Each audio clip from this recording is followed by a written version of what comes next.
আমরা তো দেখে দেখে শিখি, বাবা মা আমাদের সাথে কথা বলছে একদম ছোট বয়সে, আমরা কিছু বুঝি না বুঝি, বাট ওই এক্সপ্রেশনগুলো আমরা নকল করতে শিখি।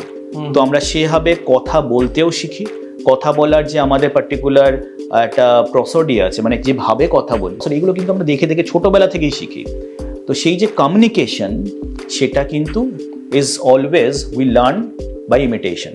এবার যখন স্ক্রিনটা চলে আসছে, ব্যাপারটা কি হচ্ছে, আমরা তো স্ক্রিনে ইন্টারঅ্যাক্ট করছি, বাট স্ক্রিন তো ইন্টারঅ্যাক্ট ব্যাক করতে পারছে না।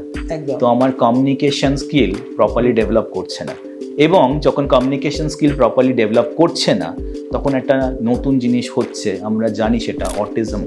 এবার অটিজম বললাম বটে, তো তার মধ্যে আমরা দেখি অনেক ক্ষেত্রে যে একটা টার্ম আমরা আজকাল ইউজ করছি, which is call virtual autism বা ডিজিটাল অটিজম। একদম ছোটবেলা থেকে বাচ্চা ওই স্ক্রিনের সামনে থাকছে, তারা ইন্টারঅ্যাক্ট করতে পারছে না, তাদের স্পিচ ডিলে হচ্ছে, তারা ওই রিপিটেটিভ বিহেভিয়ার একই বারবার করছে, তাদের নানা রকম অন্য বিহেভিয়ারাল অডিটিস চলে আসছে। কিন্তু একটা টাইমের পরে যদি বাবা মা সেটা রিয়েলাইজ করে স্ক্রিনটা সরিয়ে দিচ্ছে, তাহলে কিন্তু আবার গ্র্যাজুয়ালি সে নর্মাল বিহেভিয়ারে ফেরত আসছে।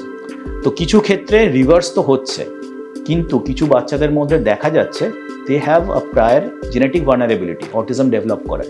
ইনিশিয়াল ডেভেলপমেন্ট হয়তো ঠিকঠাক হচ্ছিল, বাট ওই স্ক্রিনটা দিলেই গন্ডগোল। তো তাদের ক্ষেত্রে কিন্তু আর রিভার্সেবল ব্যাপারটা হচ্ছে না, they actually start having symptoms of autism, এবং পরবর্তীকালে সেটা পারসিস্ট করছে।